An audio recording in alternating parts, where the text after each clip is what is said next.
the real danger is not disagreement with each other. It's avoiding conversations and when we stop talking. When someone says something to you like, well, I can't take a pay cut, I need something more. What is underneath that? Are they telling you something specifically about money?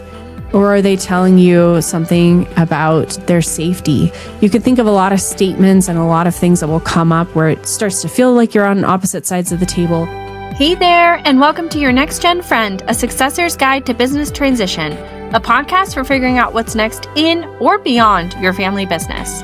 I'm Andrea Carpenter, transition strategist and second gen. Around here, we talk about the real stuff, family dynamics, identity, leadership, wealth, and how to define success on your own terms. Here's to finding your own way forward. I'm so glad you're here. Hi there, friends. There's a moment in every family business transition where you're going to look across towards someone you love. Could be your mom, your dad, your sibling, a business partner who's basically family, and you're going to realize you want a different thing than they want. Not in a small way, in a way that might make your deal feel like it doesn't work. And this could make your heart sink, not because these people are your adversary, but because this person raised you or built this thing with you.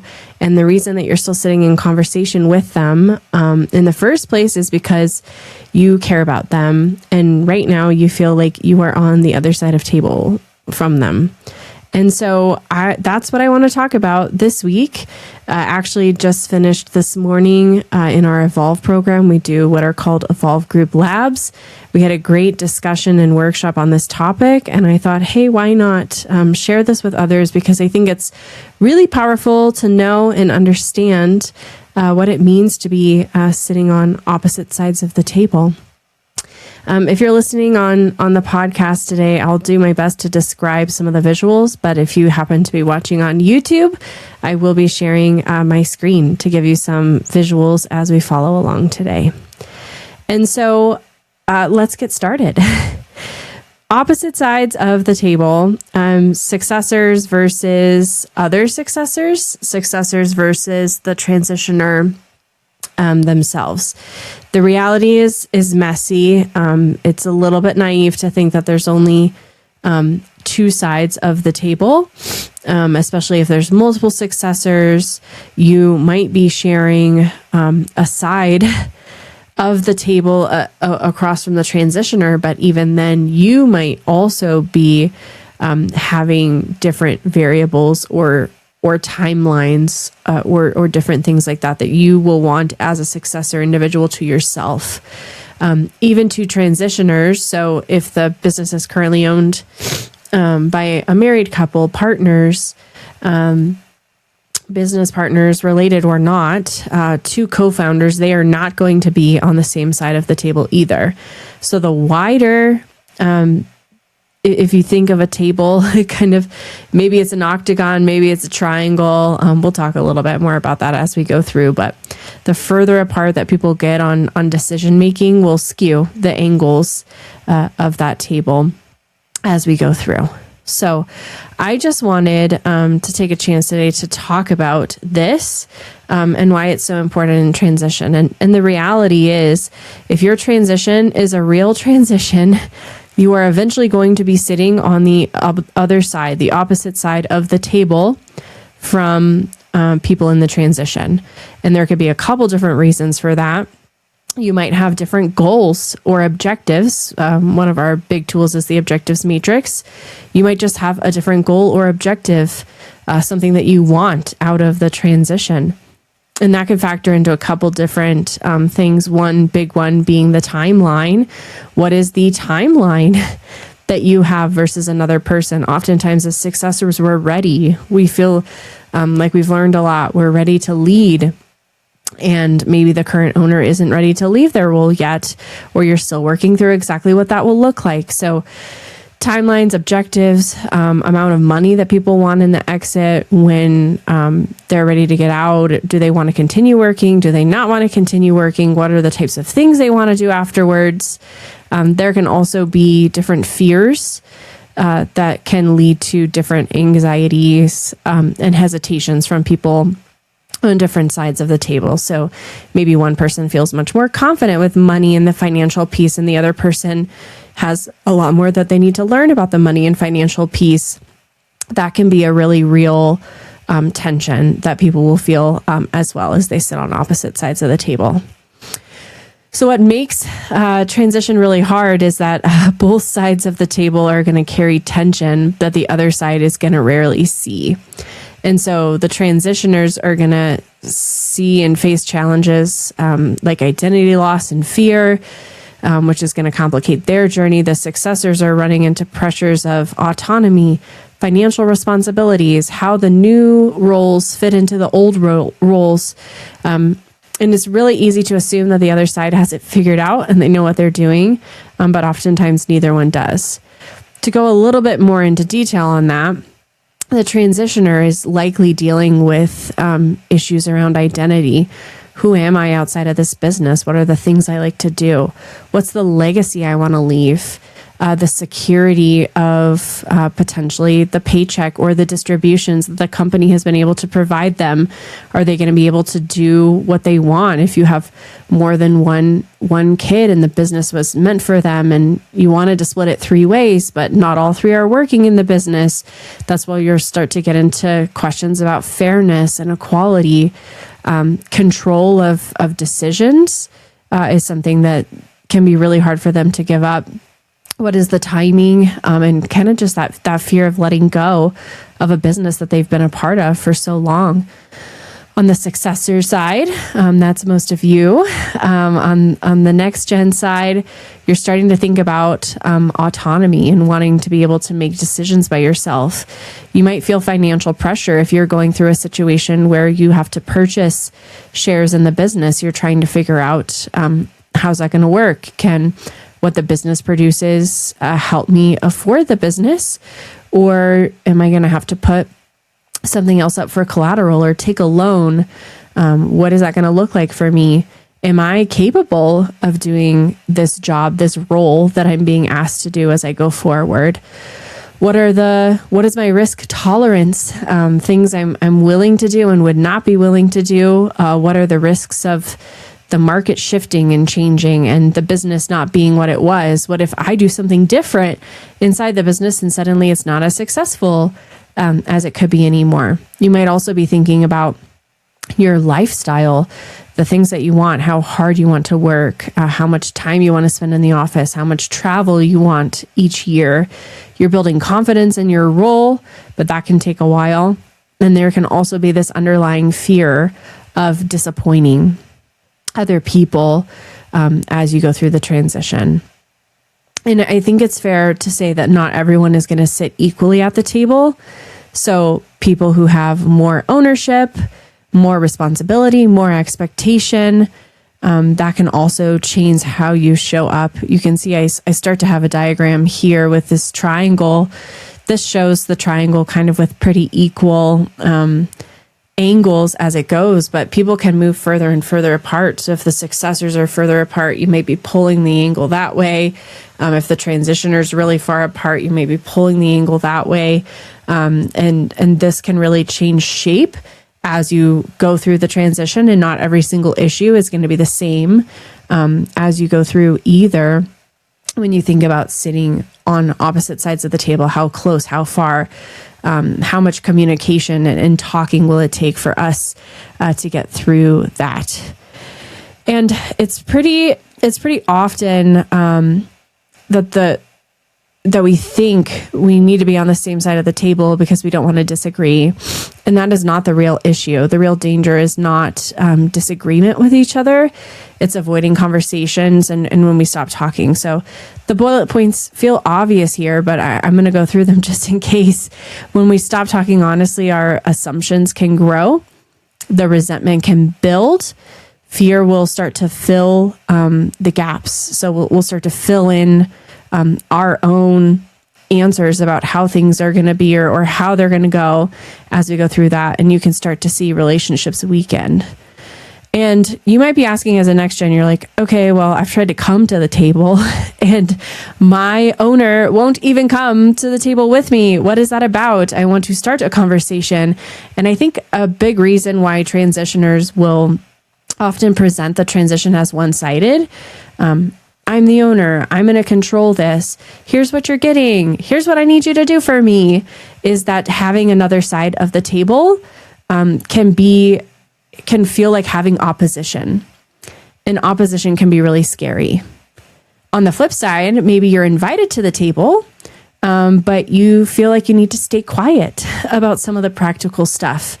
When is this transition going to happen? How much money am I going to have to pay? What's the structure? Sometimes it feels like asking for this information could be misconstrued as an entitlement, but no, that's not necessarily true, because you're trying to plan how you fit in to it as well. And I think the cost of either side avoiding conversations like this, coming to the table, not working through these disagreements, is things can feel like they're working. Like, okay, it's going along, it's going well. It might even work on paper, but then you get all the way towards the end. You're to your buy-sell agreements. You're to your shareholders agreements. You're starting to think about making decision levels, or when someone's going to take over a certain role, or how to deal with compensation packages. And someone has a realization that it's not right for them, and that can make it harder. So I wanted to share a personal story just because Elizabeth and I are also going through our own transition. And when we got to the point of how are we going to value the business? Should there be a discount for lack of control? Because you don't want a majority owner partner. You want me to be a minority owner partner. There's a lot of risk there. How am I going to finance this? What if the business doesn't start doing better? Those are all really, really hard conversations. But it's important to remember, not only just for me, but also for the person, and in my case, it was Elizabeth, sitting on the other side of the table. Okay, so when tension appears, how do we respond to that tension? And I think there's oftentimes a couple of different ways that you might see this. I'll start with actually walk away from the table. So those would be the people you start to feel that tension, that disagreement potentially coming, and they're like, you know what, I can't talk about this right now. Or they just like completely disengage, shut down, get quiet, and they start to move away from engaging with it. There's kind of a middle ground, which is the people who want to crawl under the table. So I don't really want to talk about it. I'm going to be quiet. Or you can just see the people-pleasing withdrawal side of it as well. Okay, you can have that. It's fine. I don't actually care that much. Is kind of a crawl under the table response. And then there's crawl over the table or lunge over the table, depending on the situation. There you're thinking about control, aggression, defensiveness. The person feels like they have to win. And especially your walk away and crawl people respond to that in very different ways. And so all of this ultimately ladders up to, what is a healthy transition? How does that look? What do we need? And it's that openness, the courage, empathy, honesty, curiosity, flexibility, trust, and clear communication, which feels like so many different buzzwords, but it all boils down to, how do we talk to each other, and are we actually having a conversation? And then you can put any of those words in. We're having a conversation. I'm going to be clear about my ask. I'm going to frame it. I'm going to be honest about how I feel, and also the story I'm telling myself. That was a great insight from someone today at the thing. What is at our group call? What is the story that I am telling myself? And does that match your story, or are we not on the same page? That's a very vulnerable thing to do. And it can take a lot of courage to show up and talk in that way.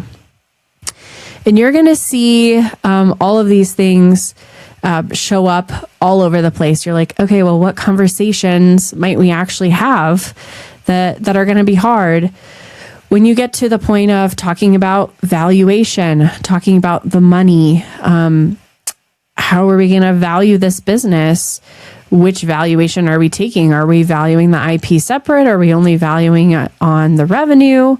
Are there any discounts that I'm going to get? How long is the payment period going to be?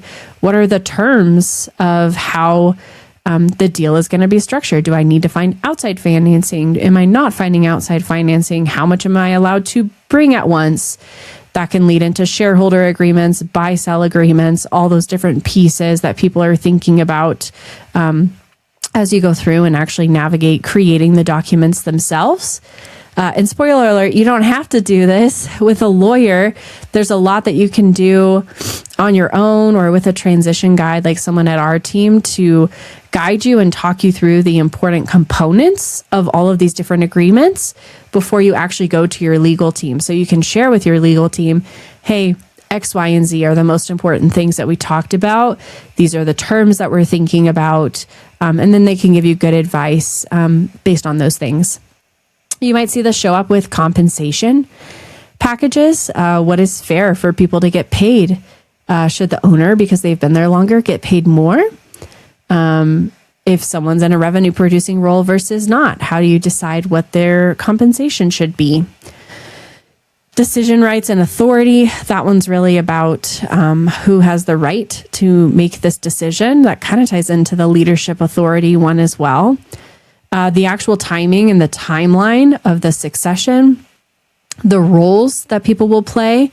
It can get even more interesting if you're siblings, but also even successor to successor roles.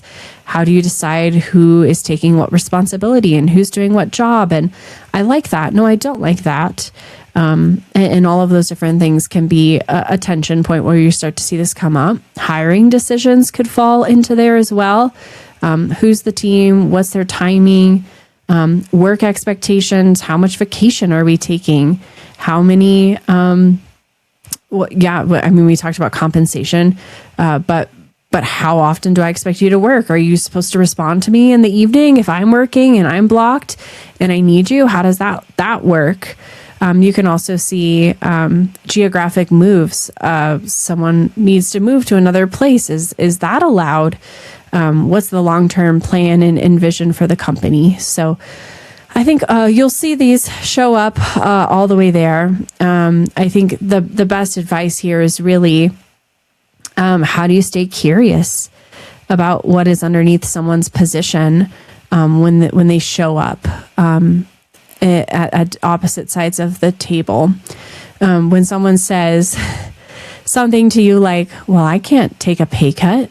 I'm not willing to take a pay cut. I need something more. What is underneath that? Are they telling you something specifically about money? Or are they telling you something about their safety? Maybe they've built life a certain way, or they've promised their spouse that something was going to happen or something was going to go a certain way. So you can think of a lot of statements and a lot of things that will come up where it starts to feel like you're on opposite sides of the table as kind of the tips of the iceberg. And there's a lot underneath about identity, fear, responsibility, fairness. And I think as next gens, we have to remember that if someone says something that sounds like it's a hard no or an answer, we can stay curious. We can keep asking them questions. Treat it more like a door, not a wall. Use that information as a way to start to get what's underneath. So that's the main thing I wanted to focus on and talk about today. I think it's that reframing from not being me versus you. We're on opposite sides of the table. We're different. How do you frame it as us versus the problem? And us versus the problem is really about that shift in perspective, viewing those challenges from the outside a little bit more collectively and thinking about how to foster collaboration with them as well. So healthy transitions do not avoid tension, something that me as someone who would maybe prefer to avoid tension a lot of the time, it can be a hard pill to swallow, but you learn to navigate those things together. and be open and hold your ground on the things that truly are deal breakers and so incredibly important to you, and give way and be flexible and stay curious on the things that are really important and deal breakers to other people. So tension will always be part of your transition process. All right, that's it for today. Thanks for coming on Your Next Gen Friend and for listening in. As always, if there's a topic or a guest that you'd love to see on the show, I would love to know. Thanks, and we'll chat next time. That's it for today. I hope today's episode offered some clarity or at least a little company. If this resonated, I'd be so grateful if you'd share it with another Next Gen. While my podcast is for the Successors, you can also check out its sister show, The Business Transition Roadmap, hosted by my business partner, Elizabeth Ledoux. There's lots of great material in business and family succession over there. I hope you'll take a listen. Be well, and see you next time.